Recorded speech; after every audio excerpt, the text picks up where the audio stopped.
Est-ce qu'on peut l'acclamer?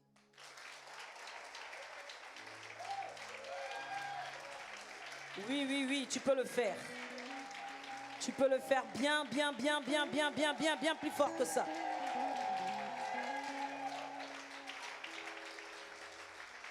Amen. Je voudrais lire la parole de Dieu avec vous dans notre texte de base.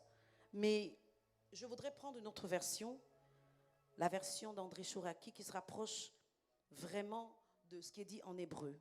Nous prenons toujours le livre de Luc. Amen. Je crois que chacun a sa version ce matin, mais celle que je veux utiliser, qui va soutenir ma prédication, me permet de transfigurer dans les mots que j'ai envie de te donner. Amen. Bien. Luc, chapitre 9. Nous sommes au verset 27. Je lis ceci. Mais je vous dis en vérité, il en est parmi les présents qui ne goûteront pas la mort avant d'avoir vu le royaume d'Élohim. Et c'est environ 8 jours après ces paroles, il prend Pétros, en d'autres termes Pierre, Ioanna, en d'autres termes Jacques, et Jacob, Jean, et monte sur la montagne pour prier. Verset 29. Et c'est pendant qu'il prie, l'apparence de ses faces devient autre. Dans ta version, certainement, on dit l'apparence de son visage. Mais j'ai découvert que sur le visage de Jésus, il y a plusieurs faces. L'apparence de ses faces devient autre. Et son vêtement d'une blancheur d'éclair. 30, verset 30. Et voici 2 hommes parlent avec lui. C'est Moïse et Élie, apparaissant dans leur gloire. Je reprends ça. Apparaissant dans leur gloire. Il parle de son exode qu'il doit accomplir à Jérusalem. Quelqu'un me dit amen bien. Amen. Merci de t'asseoir.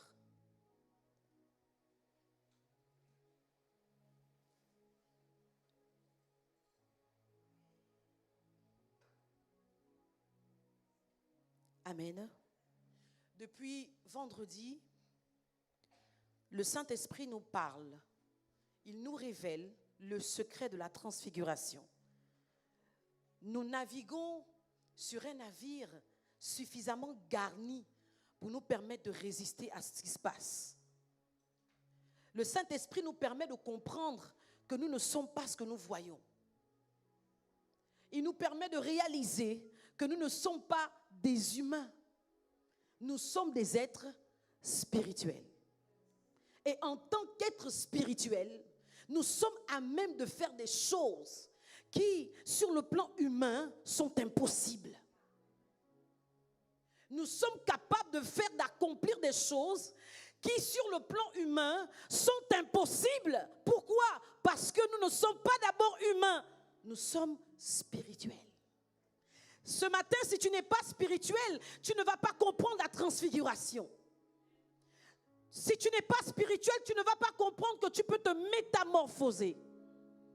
J'aime cette parole de l'Écriture qui dit, il fait de ses serviteurs des flammes de feu. Ça veut dire que si sur le plan physique, quand on te regarde, on voit un homme, on voit une femme, on peut te négliger, on peut te sous-estimer, mais que la même personne ose aller te regarder dans le monde mystique. Cette personne va comprendre que ce n'est pas toi.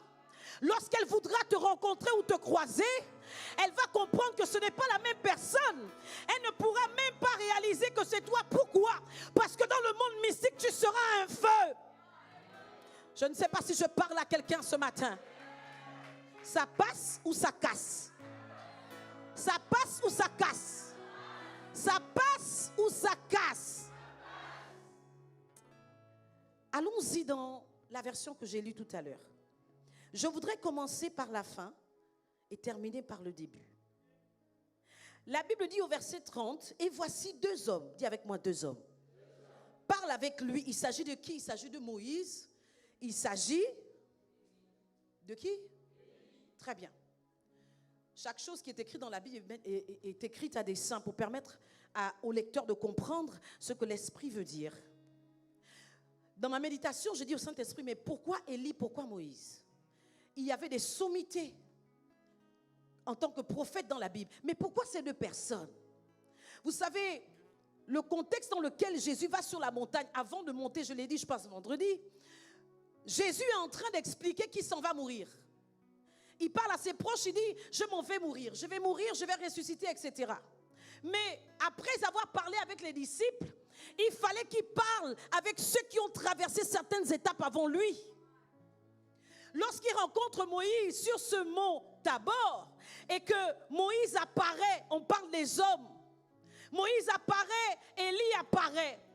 Oui, c'est vrai, on dit que cette représentation nous parle de la loi et des prophètes. Ok, je laisse ça de côté, mais je veux te dire quelque chose. La Bible dit que Jésus, lorsqu'il a transfiguré, ça a commencé avec son visage. C'est son visage qui s'est illuminé. Et lorsque nous pensons à Moïse, nous savons que Moïse, sur la montagne, il a été transfiguré où? C'est sur le visage.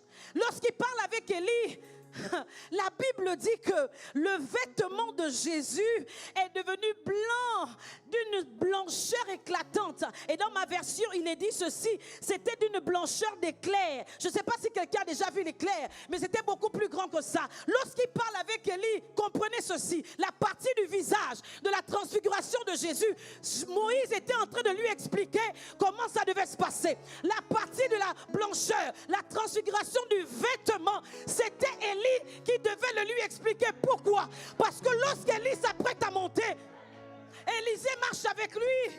Il dit, fils, reste parce que je dois partir. Je dois partir à Jéricho. Il dit qu'à cela ne plaise, je viendrai avec toi. Que Dieu nous donne des fils qui, malgré ce qu'on leur dit, restent avec nous de façon loyale.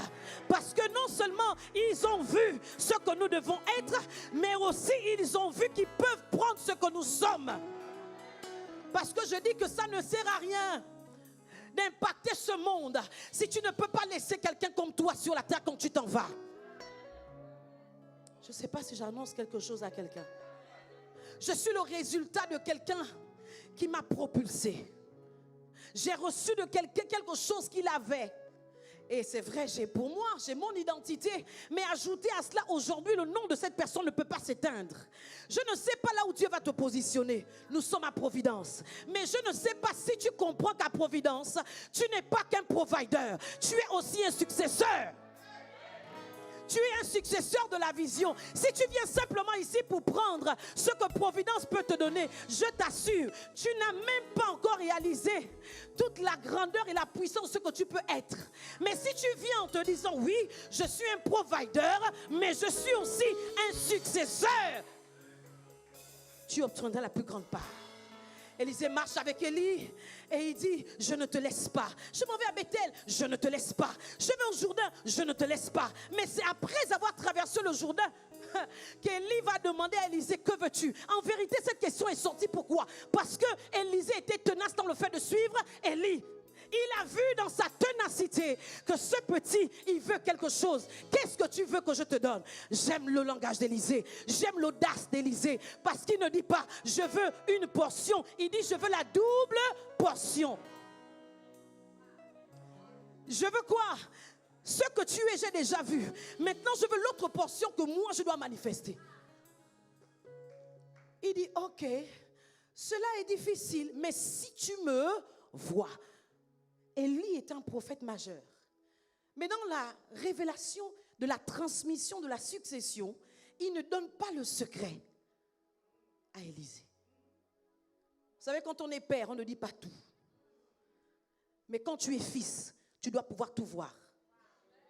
Tu dois pouvoir lire pour saisir. Il y a des choses que tu posséderas, pas parce qu'on te dit, mais parce que ton esprit a su lire, a su voir. Je parle à quelqu'un? Est-ce que je parle à quelqu'un?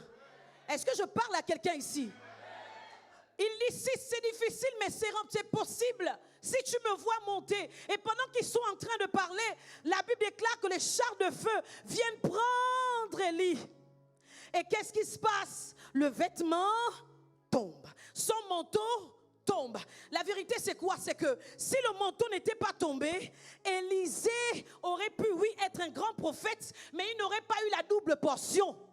Parce que la portion supérieure se trouvait dans le manteau. La portion supérieure se trouvait dans ce manteau qu'il devait prendre. C'est la raison pour laquelle lorsqu'il dit « Oh, Élie, mon père » et que le manteau tombe, il prend le manteau et il le porte.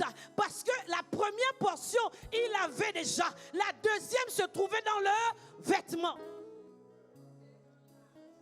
Merci pour l'annonce du relooking.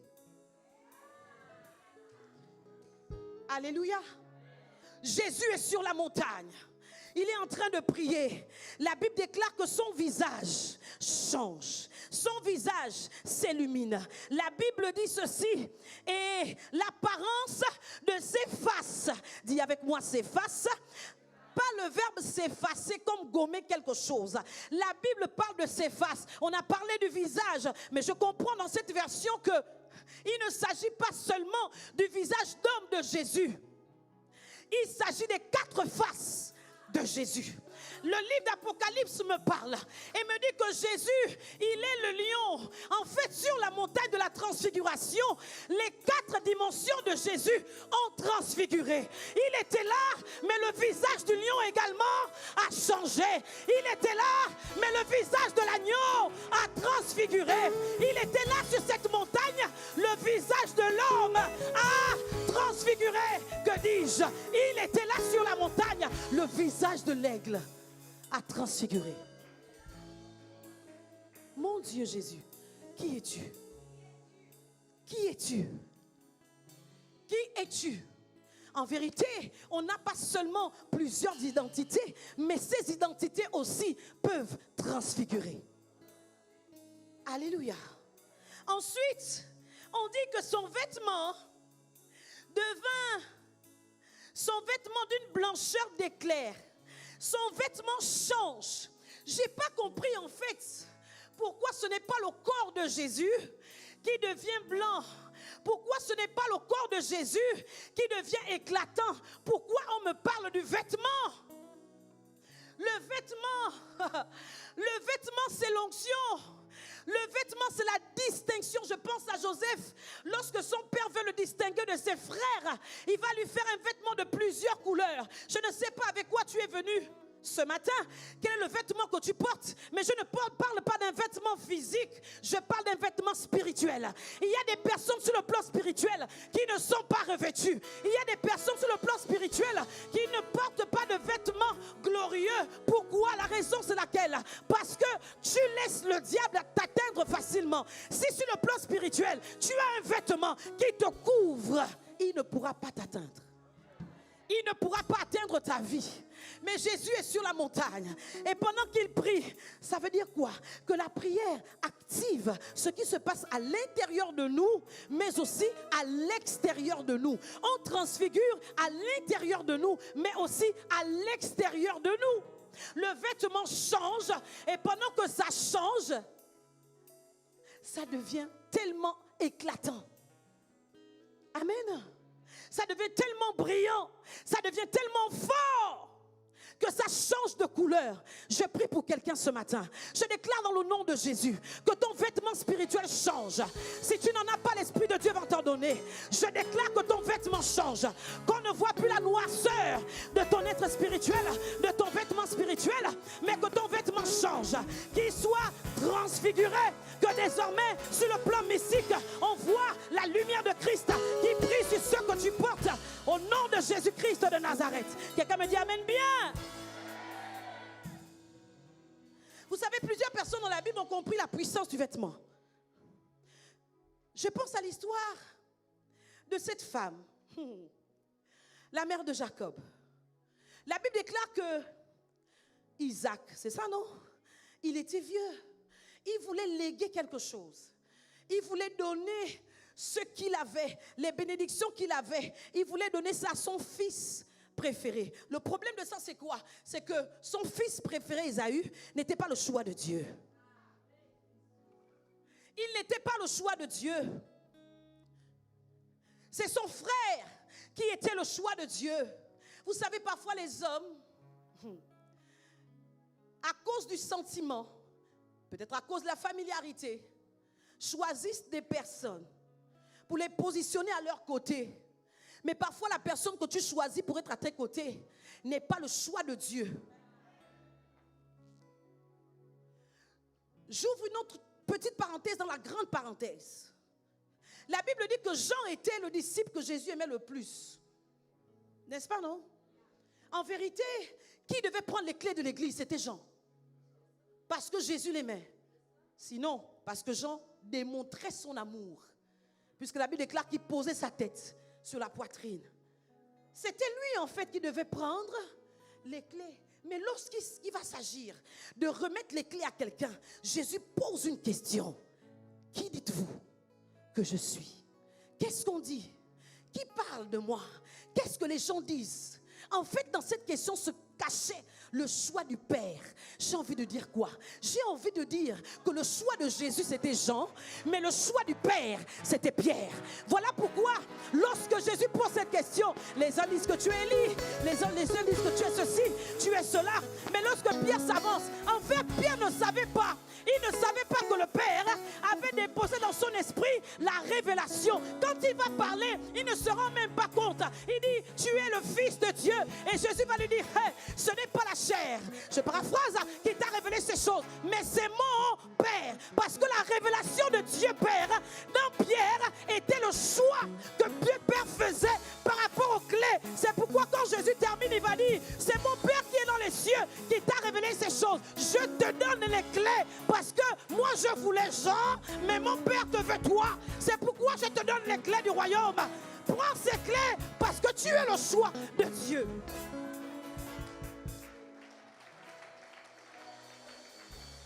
À partir de maintenant, n'est pas à côté de toi celui que tu aimes, mais est à côté de toi celui que Dieu veut.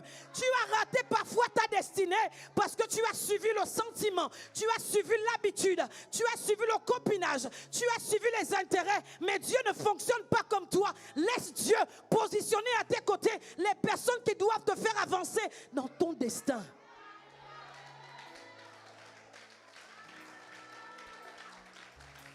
Sinon, tu rateras. Sinon, tu vas rater ta destinée. Dans la destinée, il y a des compagnons de destinée. On ne marche pas avec tout le monde. On ne dit pas à tout le monde à quoi on est destiné. On ne confie pas sa vie à tout le monde. Il y a des gens à qui tu confies ta vie, ils vont te tuer. Ils peuvent te tuer, peut-être pas physiquement, mais dans ce qu'ils disent, dans ce qu'ils font. Dieu a bien fait de cacher le cœur. Parce que si Dieu n'avait pas caché le cœur, beaucoup de personnes ne seraient plus ensemble. Je peux te parler? Sur mon visage, tu verras le sourire. Sur mon visage, tu verras la joie, la gaieté. Mais pendant que je souris, à l'intérieur de mon cœur, il y a de la colère.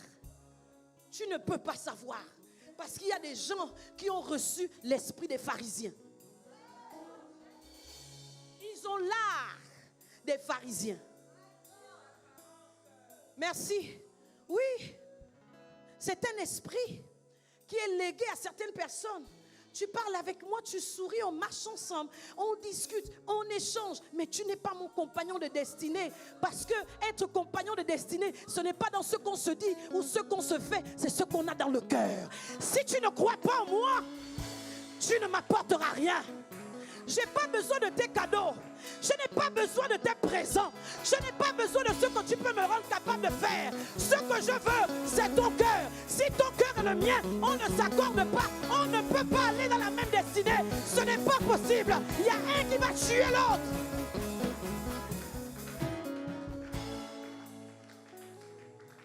Amen bien. Amen très bien. Alléluia. Le vêtement, vous savez, j'aime cette femme parce qu'elle aime le vêtement. Elle a compris le secret du vêtement. Elle a même compris le secret du revêtement. Le vêtement que tu le portes, ça montre ton identité. C'est quoi encore? Appliquer? C'est de ça qu'il s'agit. Alléluia. Mais le revêtement, c'est quelqu'un qui prend et qui te porte ça. Alléluia. Amen bien. Cette histoire me choque. Je connais cette femme. On parle du vêtement de Jésus. C'est le même vêtement qui a guéri une femme. Le vêtement qui a été illuminé à la transfiguration. C'est le même vêtement que les soldats ont commencé. Ils ont commencé à se disputer ça. Quand Jésus était sur la croix, la Bible dit qu'ils ont voulu se partager ce vêtement. En vérité, les soldats n'étaient pas à la transfiguration, mais ils ont compris l'importance du vêtement de Jésus parce que ce vêtement a été illuminé un jour. Nous aussi, on veut le même vêtement. Ils n'étaient pas là-bas, mais ils avaient compris. Le même vêtement. La Bible déclare que Jésus revient d'une prédication, d'un enseignement. On l'a appelé parce qu'il doit aller prier pour une fille qui est morte. Mais en chemin, il est en train de cheminer. Jésus aimait marcher avec ses disciples. Alléluia. Pendant qu'il est en train de marcher, il marche, il avance, il marche, il avance. Il a les disciples à gauche et à droite. Il a des personnes qui veulent recevoir quelque chose de lui. Il y a des gens qui le touchent. Mais il y a touché et touché. Il y a touché et touché. Pendant qu'il marche, une femme qui est malade depuis longtemps, on dit depuis 12 ans, elle perdait du sang. Elle était malade. Elle avait dépensé tout ce qu'elle avait auprès des personnes, des pseudo-médecins. Mais elle n'a pas eu de résultat. Et puis un jour, elle va s'asseoir et dit, mon Dieu, j'ai entendu parler de quelqu'un. J'ai entendu parler d'un homme qui fait des miracles. Si seulement je peux toucher le bord. On ne parle pas de tout le vêtement en entier, non. Il y a des miracles qui se produisent parce que l'onction agit dans la vie de celui qui le reconnaît. S'il y a une onction qui agit dans la vie d'un serviteur de Dieu et que tu ne reconnais pas cette onction ne te fera pas du bien. J'ai vu des gens prendre l'avion, aller dans d'autres pays pour chercher le miracle. Mais ils n'ont pas obtenu. Mais en venant à la Terre Sainte, une femme qui n'enfantait pas, j'ai posé mes mains sur elle et aujourd'hui elle porte une magnifique fille. Pourtant elle a dépensé pour prendre l'avion pour aller ailleurs. Ce n'est pas une affaire de grandeur, de connaissance de personne, non. C'est une affaire d'onction que tu reconnais. Quelle est l'onction que tu reconnais à Providence? Certaines choses ne te sont pas encore arrivées de bien parce que tu viens ici, c'est vrai. Mais tu n'as pas encore reconnu l'onction qui peut te faire du bien. Tu ne t'es pas encore connecté à cette onction. Je ne parle pas de tes alléluia, bien que j'en ai besoin pendant que je prêche. Je ne parle pas de tes amens. Je ne parle pas de tes révérences. Je parle de l'état de ton cœur, de ce que tu vois quand le père de la maison te prêche. Amen. Alléluia. Elle marche. Et puis, si seulement, dis avec moi, si seulement. En fait, ce n'était pas beaucoup. Sa foi était limitée à si seulement. La Bible déclare qu'elle va toucher le bord. Vous savez, le vêtement dont la Bible parle, en hébreu,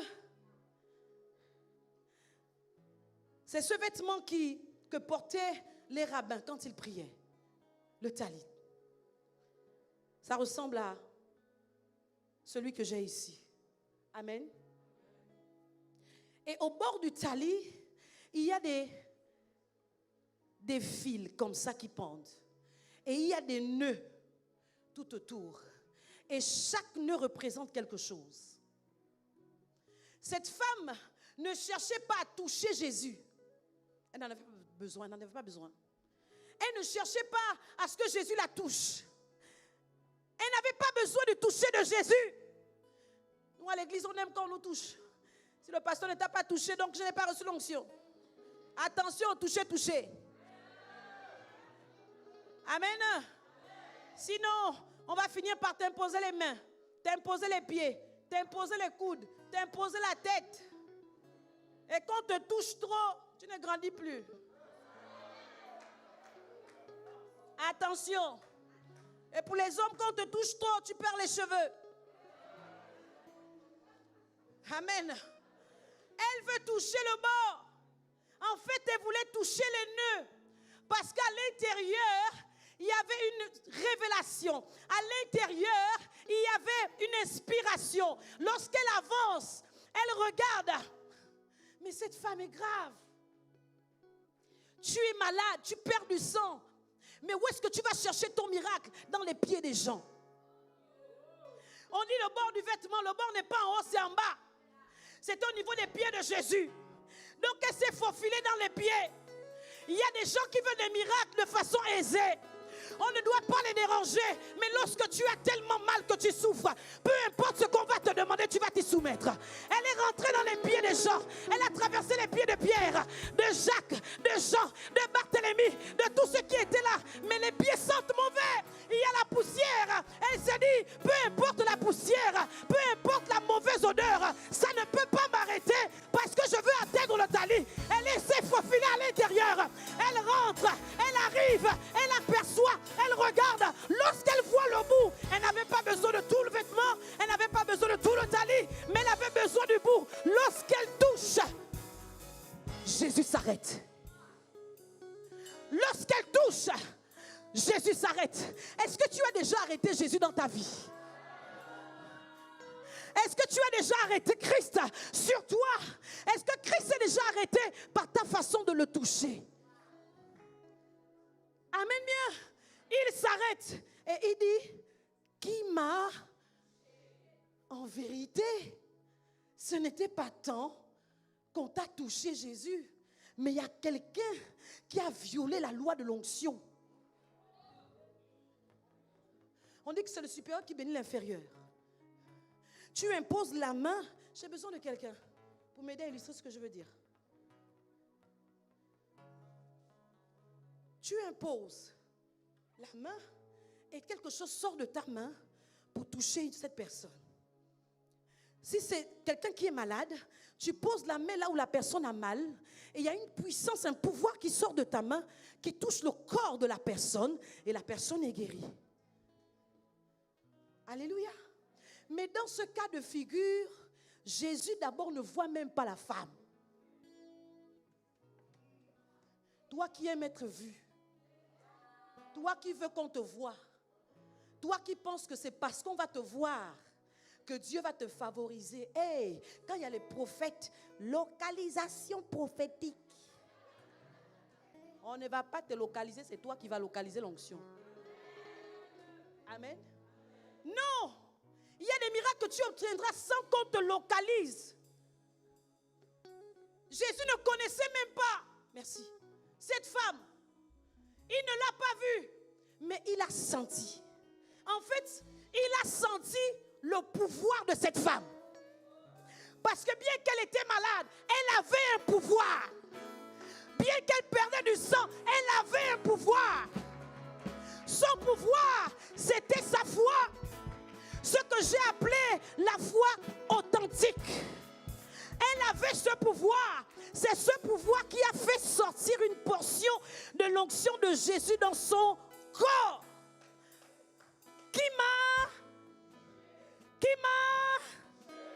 Et puis les amis Pierre, toujours Pierre. Celui qui a dit à la transfiguration, Seigneur, on n'a qu'à construire les tentes. On va rester ici. Est-ce que Moïse t'a dit qu'il est venu rester longtemps? Élie t'a dit qu'ils sont venus rester longtemps? Ils sont venus faire quelque chose. Amen. Mais Seigneur, tout le monde te touche. Comment tu peux demander qui m'a touché? Quelqu'un m'a touché, je sais de quoi je parle. C'est d'esprit à esprit. Quelqu'un m'a touché. Quelqu'un a fait sortir de moi sans mon consentement. Hey, sans mon consentement, une force. Je veux savoir qui a osé faire ça. Et la femme toute honteuse, Seigneur, c'est moi. J'aime la réponse de Jésus parce qu'il ne dit pas, il ne dit pas, oh, servante, il dit fille. Fille. Fille. Alléluia. Ta foi t'a sauvé. Amen. Alléluia. La transfiguration dans laquelle l'Éternel t'emmène, c'est une dimension dans laquelle tu n'attends plus que les choses viennent à toi. c'est toi qui provoques les choses.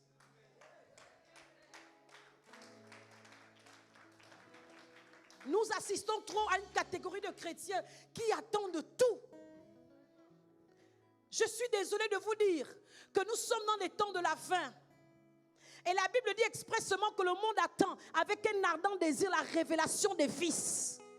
Mais toi, tu attends qu'on te révèle, alors que tu dois te révéler. Dieu t'amène à la transfiguration parce que tu dois te révéler.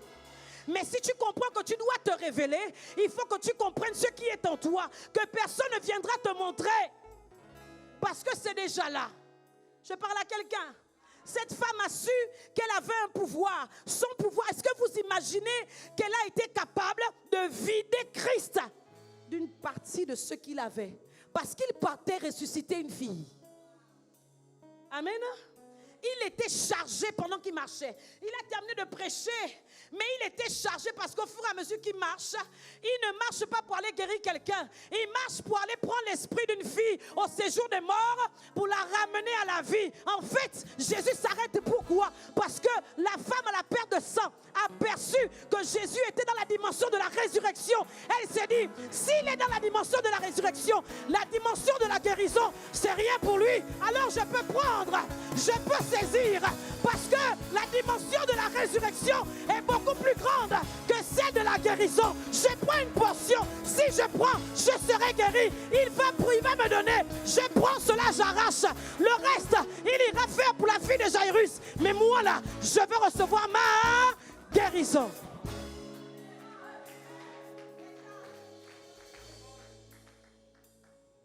Il faut saisir les opportunités de faire sortir de Christ ce qu'il possède. Un programme comme celui-ci est une opportunité pour toi de prendre ce dont tu as besoin. Un programme comme celui-ci est une opportunité pour toi de manifester ta foi authentique. Si tu sors d'ici défiguré, c'est que tu l'auras voulu. Si tu sors d'ici sans être transfiguré, c'est que tu l'auras décidé. Si tu sors d'ici sans avoir changé de dimension, c'est que tu l'auras voulu. Dis ça à quelqu'un à côté de toi. Comme un avertissement. Dis-lui ça. C'est que tu l'auras voulu. Alléluia. Amen bien. L'Éternel veut changer ton vêtement. J'aime Dieu, j'aime le Saint-Esprit parce qu'il a fait avec moi ce dont je parle ce matin. Alléluia, je termine avec ça. Alléluia. Je suis une rescapée de la mort parce que la mort s'est invitée dans mon lit. J'entends plus amen. La mort s'est invitée là où je dormais. Et la mort s'est invitée dans ma maternité. Amen. Lorsque j'ai perdu l'homme de Dieu, je ne savais pas prêcher. Il y en a qui ont suivi le témoignage. Je n'étais même pas prête à perdre. Et même si j'étais prête, même si je savais prêcher, non, on ne perd pas son âme sœur. Et vous savez, il y a des gens, quand ils vous quittent, c'est vrai que ça fait mal, mais c'est aussi un soulagement.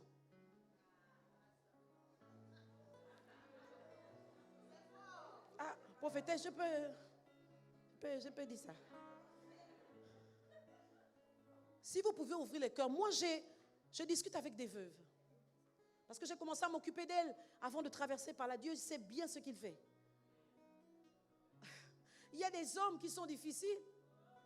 Il y a des femmes qui sont compliquées. Mais quand il y a la séparation, on pleure. Parce qu'il y a les parents.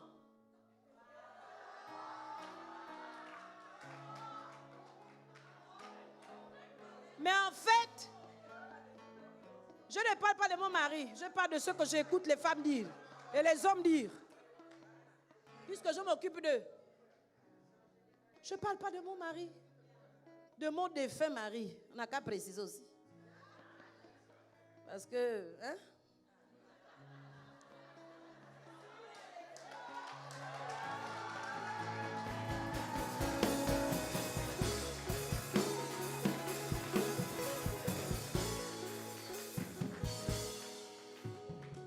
Parce qu'il faut mettre les choses à leur place. Jusqu'à ce que la mort vous sépare. On est déjà séparés. Ça veut dire qu'il y a quelqu'un d'autre qui peut venir.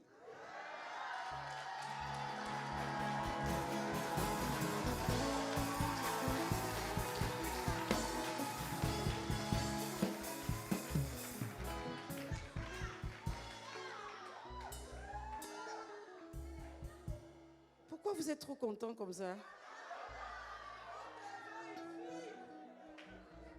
Amen.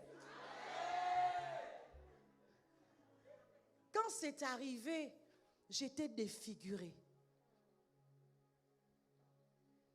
J'étais défigurée par la douleur. Parce que je ne comprenais pas qu'en tant que serviteur de Dieu, on peut partir si tôt. J'avais quel âge? Je connaissais quoi? J'étais défigurée. Mais septembre 2014, décembre 2014, Dieu me dit, malgré ta défiguration, tu dois transfigurer et conduire mon peuple. Jésus, c'est la partie là où toi et moi on va se retrouver au ciel, on va parler. Ça, je laisse ça là-bas. Il y a des discussions qui se passeront au ciel. Je laisse tout le monde faire la queue, parler à Jésus. Je suis content de te voir, Jésus. Je suis là, j'attends. J'ai dit, finis d'abord. Tu vas venir me trouver ici. Tu vas m'expliquer. Alléluia. J'étais défigurée. Mais lorsque je monte dans la dimension du ministère, je commence à servir. Je commence à conduire le peuple de Dieu. Le Seigneur change mon visage. Chaque fois que je prêchais, mon visage s'illuminait. Et les gens disaient, est-ce que c'est vraiment elle ou ce n'est pas elle? Dans la transfiguration, si on arrive à te reconnaître, c'est que tu n'es pas encore transfiguré. Si tu as le même visage avant la transfiguration, pendant et après, c'est que tu n'as pas transfiguré. On doit pouvoir ne plus te reconnaître. Et en 2018, la mort qui s'invite dans ma maternité, je perds mon fils. C'était, je ne souhaite ça à personne et ça n'arrivera à personne ici. Parce que si Dieu me permet de passer par là, c'est pour que d'autres ne passent plus. Je prophétise dans la vie de quelqu'un ce matin que s'il y avait un esprit de mort qui planait dans ta famille, s'il y avait un esprit de mort qui prenait les personnes dans ta famille, des morts que Dieu n'a pas programmées au temps où Dieu n'a pas programmé, je décrète et je déclare dans le nom de Jésus que l'esprit de mort libère ta famille au nom de Jésus. Que l'esprit de mort libère tes parents, libère la vie de tes enfants, libère même ta propre vie. Si les personnes qui se sont assises pour déclarer que tu vas mourir avant le temps, au nom de Jésus-Christ de Nazareth, tu ne mourras pas. Et l'esprit de mort qu'ils ont relâché contre toi repart vers eux-mêmes. Au nom puissant de Jésus. Dis Amen et cela arrivera. Je suis en séminaire. Et puis, on m'appelle. Pour ceux qui ont écouté le témoignage. Je vais trouver les vêtements de l'enfant au bord de l'eau. Vous savez, quand on est des êtres spirituels, les événements terrestres ont un autre effet sur notre corps, sur notre cerveau. Alléluia. Tu ne prends pas les choses au premier degré comme on dit. Non. Quand tu es un être spirituel, ce qui t'arrive, tu analyses d'abord. Quand on t'annonce une mauvaise nouvelle, ne commence pas à pleurer vite. Tu vas à l'hôpital, tu as mal, on te dit que tu as un cancer, tu commences à pleurer. Les pleurs, c'est le synonyme de l'acceptation. Non, tu peux dire à ton cerveau ce qu'il accepte ou ce qu'il n'accepte pas. C'est toi qui décides. Alléluia. Même si tu sens la douleur dans le corps, tu peux dire à ton corps, non, non.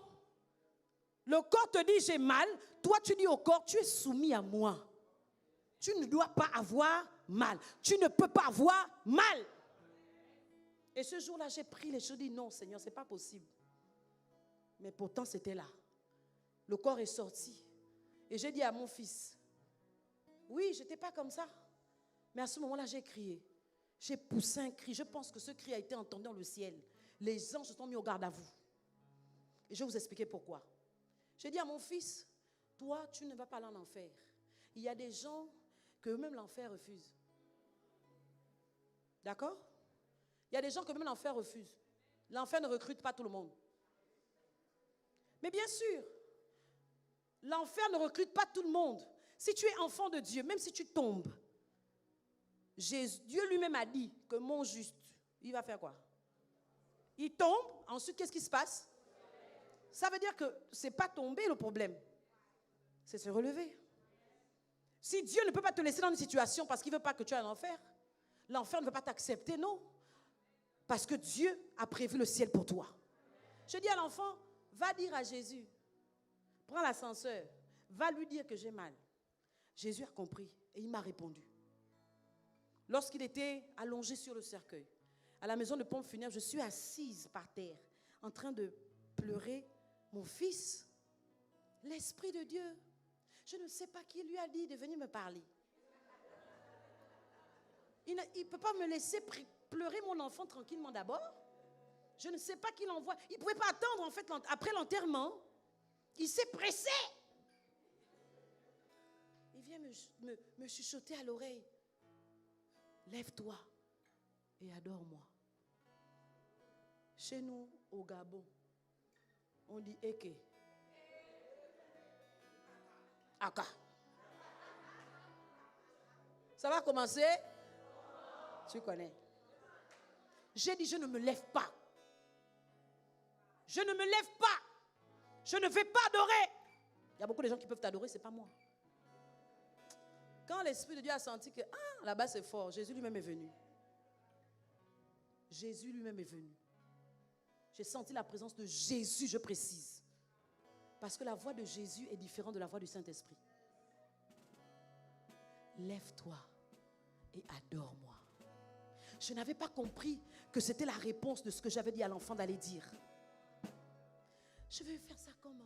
Je me suis levée, je suis allée vers mon père spirituel. Je dis, papa, je dois adorer Dieu. Il me dit, non, est-ce que tu es sûr? Tu te sens mal? C'est difficile. Je dis, père, ce n'est pas moi qui demande, c'est Jésus qui veut être adoré. L'adoration dans la douleur est plus forte que la louange dans la joie.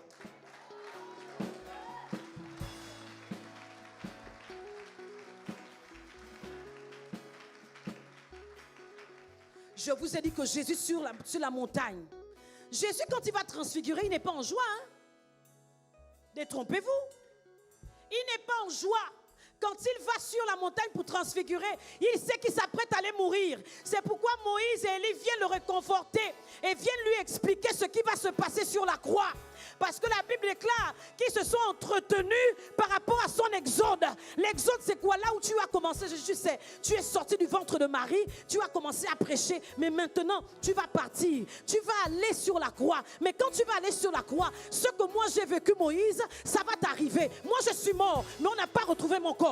Toi aussi, tu vas mourir, mais 3 jours plus tard, on ne va pas retrouver ton corps. Élie va lui dire, écoute, tu vas partir, tu vas monter sur la croix, tu vas descendre, tu vas aller au séjour de mort. Mais quand tu vas revenir, en fait, tu vas être enlevé dans le ciel comme moi, j'ai été enlevé. Il explique chaque étape de ce qu'il devait faire à Jésus-Christ de Nazareth. C'est pourquoi ils sont venus. Mon Dieu, j'ai envie de dire même qu'à ce moment-là, Jésus a été intronisé par Moïse et Élie parce qu'il faut des témoins, il faut des personnes pour t'introduire, pour t'établir dans ce que tu dois faire. Et ces personnes, dans la personne de Moïse et d'Élie, avaient besoin d'introduire Jésus dans ce qu'il s'apprêtait à faire.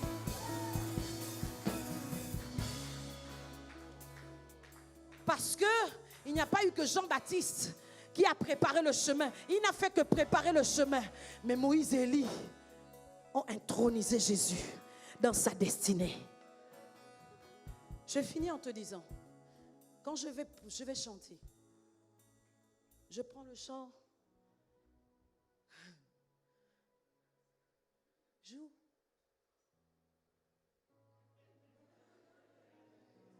Majeur. Chant majeur.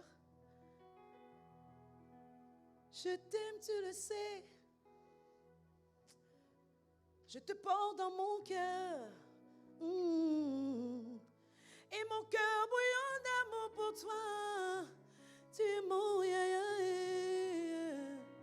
Je t'aime, tu le sais. Je te porte dans mon cœur. Et mon cœur bouillant d'amour pour toi. Tu es mon Tu peux dire à Jésus que tu l'aimes quand tu as mal. Tu peux dire à Jésus que tu l'aimes quand tu perds ton premier fils. La première réaction que nous avons quand nous avons mal, nous accusons Dieu. N'accuse plus Dieu, je suis son avocat. N'accuse plus jamais Dieu sur les choses qui t'arrivent.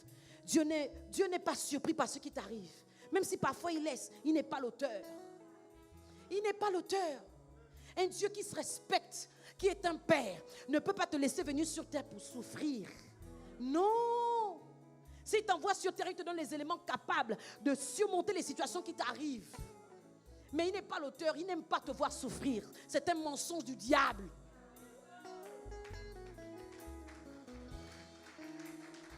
Et quand je dis ces paroles à Jésus, pendant que je suis en train d'adorer, il y a eu des manifestations dans la maison de Pont-Funiel. Les gens sont tombés sous l'onction. Comme pour dire que l'onction, c'est pas... C'est à tout moment, c'est en toi. Quelle que soit la situation dans laquelle tu es, même quand tu es en train de pleurer, l'onction est là. L'onction est là. Les gens qui étaient à côté, il y avait un autre corps. Ils ont quitté, ils ont dit, c'est qui la femme là? Ils ont laissé le corps était seul.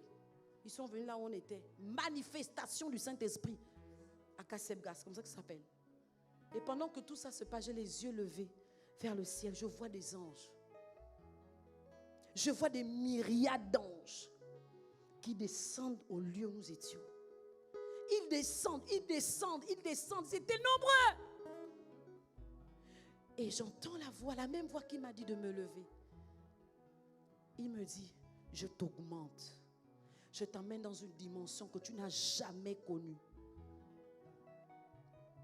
Tu ne connaîtras plus jamais la douleur de cette manière. Mais ce que tu viens de vivre, j'ai ajouté des milliards d'anges dans ton appel. Chaque fois que tu chanteras, des vies seront sauvées.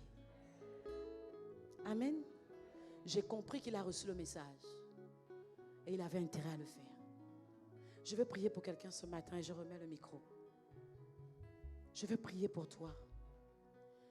Je dis souvent à mes enfants à l'église que quand vous avez mal, pensez à moi. Je me sens malade, j'ai une maladie, mon mari ça va pas, ma femme ça va pas, mes enfants vont pas bien. Je leur dis, tant que vous n'avez pas traversé ce que j'ai traversé, dites-vous que ce que vous vivez c'est petit. Et Dieu m'a permis de traverser cette montagne pour que vous ne puissiez plus passer par là. Donc quand tu as mal, pense à ta mère.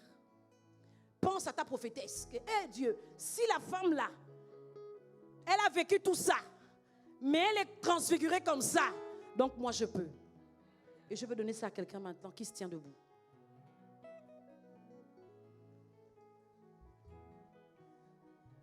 Lève simplement ta main droite.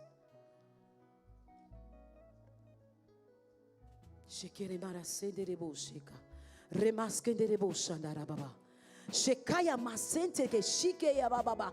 Remas kondorobo shekaya maskete. Je t'aime, tu le sais bien. Je te porte dans mon cœur. Et mon cœur bouillonne d'amour pour toi. Tu es mon Jésus.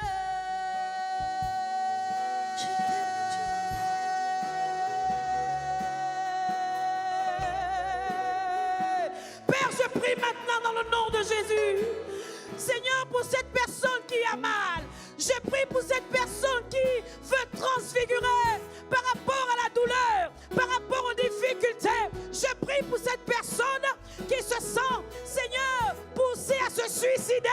Je prie pour cette personne qui traverse des moments compliqués, difficiles dans son lieu de travail. Je prie pour cette personne qui ne sait plus quoi faire par rapport à son appel.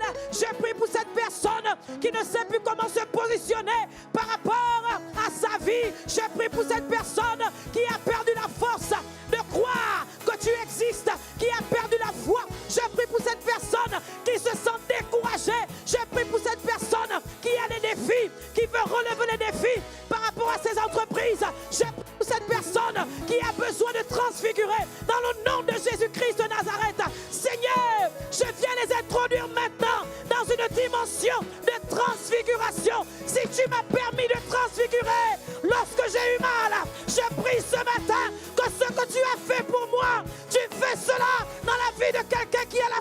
ce matin, au nom de Jésus-Christ de Nazareth. Seigneur, si tu m'as permis de changer de visage, tu as changé le visage du deuil en visage de force et de joie. Je prie qu'il en soit ainsi pour cette personne qui est à la foi maintenant, au nom de Jésus-Christ de Nazareth, que par ton pouvoir, le pouvoir de la transfiguration, Seigneur, que j'expérimente